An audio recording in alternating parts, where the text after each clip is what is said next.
Le droit à la sédation, c'est un droit de dormir pour ne pas souffrir avant de mourir. Et là, ce n'est pas l'exégèse, c'est lui-même qui le dit. Le droit à la sédation, c'est un droit pour des patients qui vont mourir et pas un droit pour des patients qui veulent mourir. Vous avez dans ces deux formules que je trouve extrêmement fortes, il faut avoir fait 25 ans de politique pour les retrouver, le cœur du droit à la sédation. Le droit de dormir pour ne pas souffrir avant de mourir, et un droit pour les personnes qui vont mourir, et pas pour celles qui veulent mourir. Ce qui fait que dit aujourd'hui la loi? À la demande d'un patient d'éviter toute souffrance et de ne pas subir d'obstination déraisonnable, une sédation profonde et continue provoquant une altération de la conscience maintenue jusqu'au décès, oui, on dort ou on dort pas, hein, voilà. La somnolence, je ne sais pas ce que c'est, hein. Maintenue jusqu'au décès, associée à une analgésie à l'arrêt de l'ensemble des traitements de maintien en vie, peut être proposée dans deux situations. C'est-à-dire qu'un patient peut demander à dormir profondément dans deux situations. Par contre, lorsqu'on va l'endormir, on va aussi arrêter l'ensemble des traitements qui le maintiennent en vie pour ne pas être dans un paradoxe. Imagine que le patient me demande à dormir tout en me demandant de maintenir la ventilation artificielle. Moi, je ne vais pas savoir que faire. Le risque serait d'entraîner des agonies prolongées. Et puis, on met une analgésie en même temps. Ça, c'est technique, c'est la question de ne pas souffrir en même temps. Je rappelle que l'anesthésie, vous aurez, la prochaine fois que vous êtes endormi, vous vérifiez bien que l'anesthésie se fasse deux choses. Il vous endort et il vous met un traitement antalgique pour que vous n'ayez pas mal. Alors c'est sûr que quand vous dormez, vous n'avez pas mal. Par contre, on sait aujourd'hui que si on ne vous met pas de traitement antalgique, au réveil, vous allez douiller. Donc l'anesthésie, c'est pas simplement dormir. L'anesthésie, c'est dormir et ne pas avoir mal. C'est pour ça qu'il faut quand même continuer à mettre les traitements contre la douleur. Les deux situations, lorsque le patient est atteint d'une infection grave et incurable, que son pronostic vital est engagé à court terme et qu'il a une souffrance réfractaire. Honnêtement, moi, ça, je cite. C'est ce qu'on devait lui proposer avant. Autre possibilité, le patient est atteint d'une infection grave et incurable, il demande à arrêter un traitement et que ce traitement engage son pronostic vital à court terme et est susceptible d'entraîner une souffrance insupportable. C'est ni plus ni moins le cas précédent de la personne qui arrête une ventilation. La difficulté aujourd'hui, c'est que même dans des journaux bien informés comme Ouest France, ou d'autres, qui ne sont pas les pires, ce qui est resté dans le langage public de le droit à la sédation, c'est pas ça, hein. C'est un droit de dormir pour mourir. Et que derrière, dans les lois de bioéthique, qu'est-ce qu'on voit de nouveau revendiqué par un certain nombre de personnes? C'est une modification de la loi, ou une interprétation de la loi pour un droit à mourir. Je vous en prie que nous-mêmes n'y allions pas.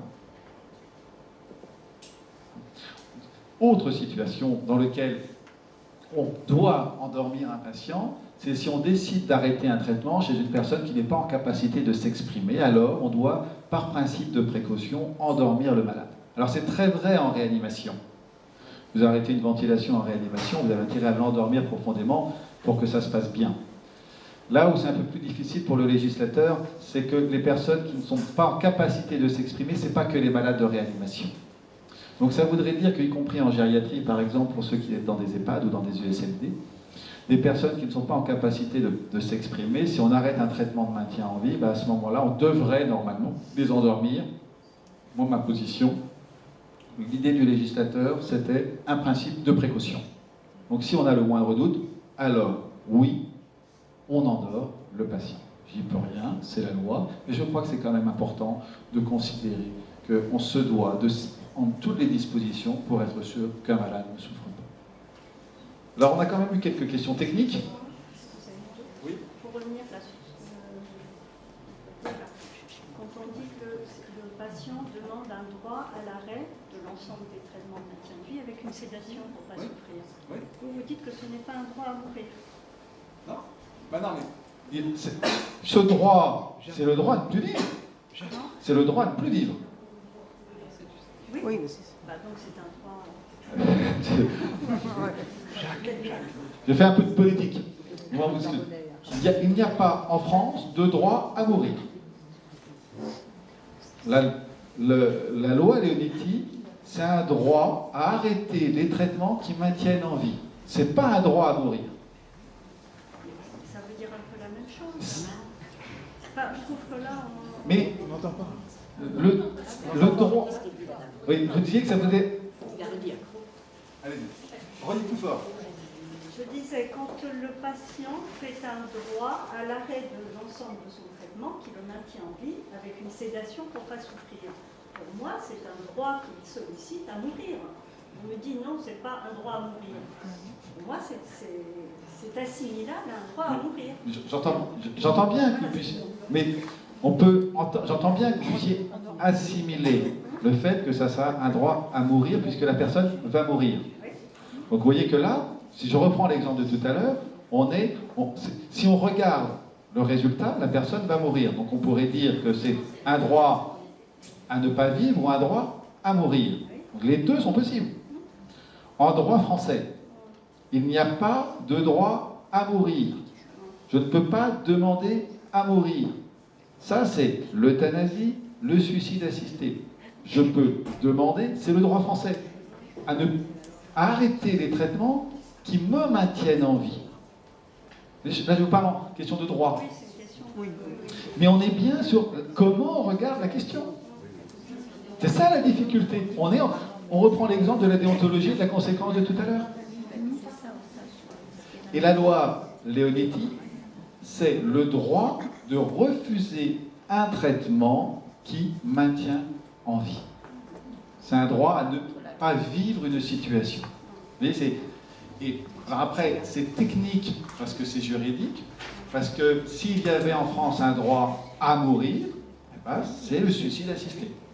C'est-à-dire qu'on donne le droit à une personne de mourir.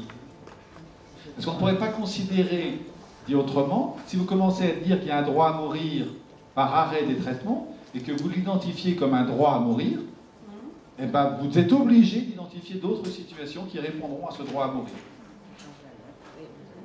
Vous voyez que vous ne pourrez pas dire en droit français que mon seul droit à mourir, que la seule possibilité d'exercer un droit à mourir serait d'arrêter des traitements de maintien en vie.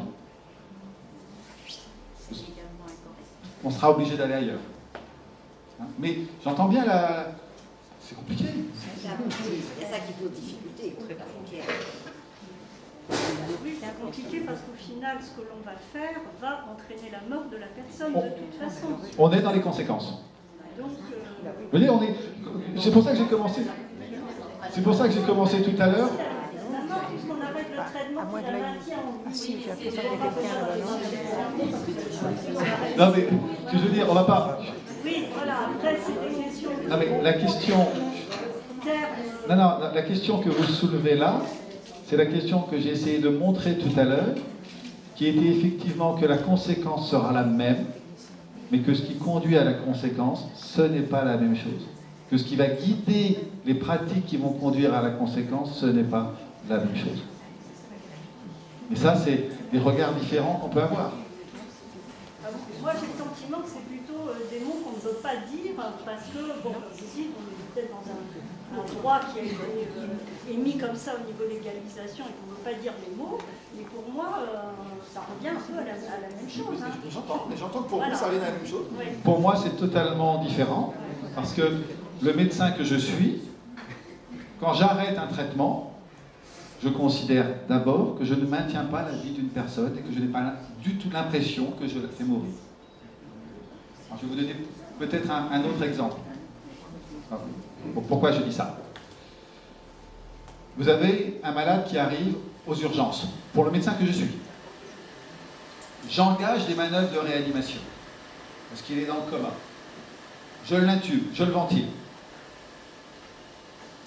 Un mois, 2 semaines après, une semaine après, on s'aperçoit que c'est de l'acharnement thérapeutique et qu'il faut arrêter. Et je me dis, j'arrête les traitements. Ce qui me fait dire que je ne provoque pas du tout le décès du patient en arrêtant les traitements, c'est que si j'avais tout su ça avant, je ne l'aurais pas intubé. 1 semaine ou 15 jours avant. C'est peut-être ce qui me permet de tenir. Hein. Et que donc, pendant les 10 à 15 jours, j'ai fait ce qu'on va appeler une réanimation d'attente pour s'assurer que je n'ai toutes les chances qu'il puisse vivre. Mais si j'avais eu les éléments, je n'aurais pas engagé la réanimation. Et donc, le décès à J0 n'aurait pas pu être lié à moi, puisqu'il était forcément lié à la maladie. Moi, ce que j'ai simplement fait, c'est que je l'ai maintenu en vie. C'est en ce sens que je considère, mais ce n'est que moi, on peut ne pas être d'accord, ce n'est que peut-être ce qui me tient comme médecin, et donc je considère que 15 jours après, quand j'arrête un traitement, je reviens à la situation de 15 jours auparavant, sauf que je suis sûr de ne pas faire d'erreur dans le fait de ne pas maintenir la réanimation, de ne pas engager la réanimation. Vous voyez, c'est peut-être moi ce qui m'inscrit la différence entre maintenir en vie et éventuellement faire mourir ou accélérer le décès ou provoquer le décès. Et pourquoi je conçois que l'arrêt d'un traitement, c'est pour moi l'arrêt de quelque chose qui maintient en vie. J'essaie de voir. Et ça, je voudrais juste, avant qu'on réengage le débat, vous affirmer médicalement 2-3 choses. On s'est posé beaucoup de questions sur la sédation. Quel bénéfice de la sédation? Que peut-on dire de la qualité de vie d'un patient qui est endormi? Je n'en sais rien, personne n'en sait rien. On peut simuler avec le sommeil, mais en fin de sommeil, entre des rêves et des cauchemars, on voit bien qu'il y a des différences. Comment définir une souffrance réfractaire?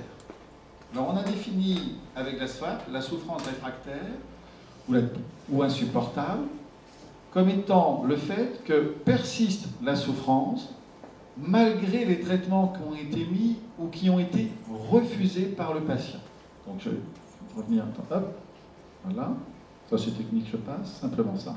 La souffrance est définie comme réfractaire si toutes les thérapeutiques et d'accompagnement disponibles et adaptées ont été proposées et ou mises en œuvre sans obtenir le soulagement escompté du patient. Je dis bien, ont été proposées et ou mises en œuvre, c'est-à-dire que le malade peut dire « je les refuse et j'ai le symptôme réfractaire ». Là, on est dans la souffrance physique. Quelle qu'elle soit. Toute souffrance. Elle peut être psychologique. Avec un paradoxe, vous allez me dire, et c'est là qu'il y a la nuance. Vous et moi, là, si une personne me dit vous avez un profond tableau dépressif, avec des idées suicidaires majeures, que vous voulez arrêter tous vos traitements, j'ai le droit, moi, comme docteur, de vous hospitaliser sous la contrainte pour vous mettre un traitement.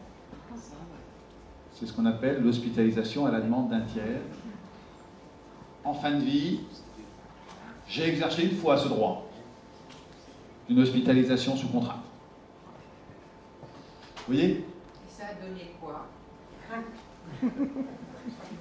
Je me félicite de l'avoir fait. C'est ça qui est important. Je me félicite de l'avoir fait. Mais, Savoir ce que ça donne. vous savez, la difficulté, c'est que qu'est-ce que la médecine serait facile et qu'est-ce que nos échanges seraient faciles si on avait le résultat avant avec la boule de cristal.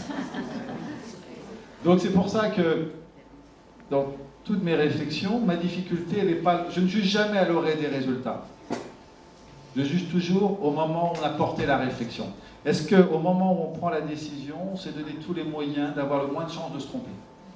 Pas d'avoir bon, d'avoir le moins de chances de se tromper. Donc là, une fois, je l'ai fait. Je pense que nous avons eu raison. Il y a d'autres fois, je ne l'ai pas fait. Donc les malades peuvent refuser les traitements. Donc est défini comme réfractaire si tous les moyens thérapeutiques et d'accompagnement disponibles et adaptés ont été proposés et ou mis en œuvre sans obtenir le soulagement escompté par le malade. Il n'y a que le malade qui peut définir s'il est soulagé ou pas, ou que ce traitement entraîne des effets indésirables que le malade n'accepte pas, ou qu'il considère que le délai est trop long. Si je lui dis, je vous donne un traitement, c'est efficace dans 15 jours, il peut lever la main en disant, arrêtez de vous foutre de moi. Et nous avons des traitements qui ne sont efficaces qu'au bout de 15 jours, 3 semaines. Si on prend un traitement antidépresseur, nous ne sommes en capacité de l'évaluer qu'au bout de 15 jours ou 3 semaines. Je n'y peux rien, c'est comme ça.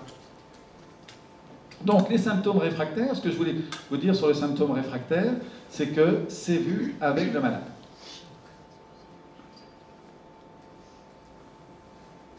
La sédation raccourcit-elle la vie?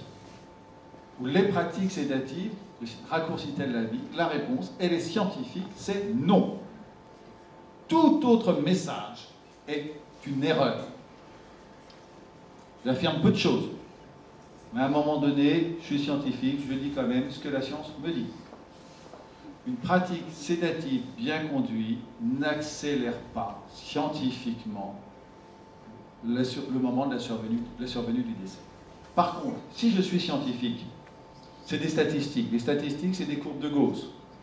C'est des souvenirs de mathématiques. Ça veut dire que 95% des situations sont dans l'intervalle de confiance bien. Donc ça veut dire que ça, c'est vrai pour 95% des patients. Dans 2,5% des cas, ça peut peut-être l'accélérer. Dans 2,5% des cas, ça peut peut-être la prolonger. Mais scientifiquement, il n'y a pas d'impact sur la durée de vie.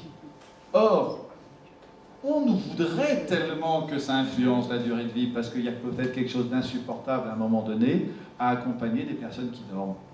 Ou alors, on voudrait que cette sédation profonde et continue ne soit pas quelque chose qui vise à soulager, mais qui vise quelque chose à accélérer. Alors, nous ne demandons pas à nous de mal faire notre métier pour répondre à un objectif qui n'est pas un objectif médical.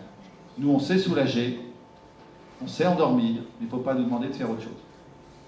Et je dis toujours, en souriant, il y a plus de danger à prendre du dafalgan, j'ai plus de danger avec le dafalgan qu'avec le midazolam. Dafalgan, c'est en vente libre. Vous en prenez X boîtes, je n'ai pas le droit de vous donner les recettes, vous mourrez. Puis l'antidote, il y en a, mais c'est complexe. Midazolam, on a un antidote, c'est bien maîtrisé. Donc, en médecine, tout ce qu'on maîtrise, il n'y a pas de problème. Et c'est vrai que si je fais 10 fois la dose de midazolam, il va se passer quelque chose, comme si je fais 10 fois la dose de morphine, comme si je fais 10 fois une dose de déferalgan. Vous voyez ? Après, qu'en est-il de l'hydratation des patients en fin de vie?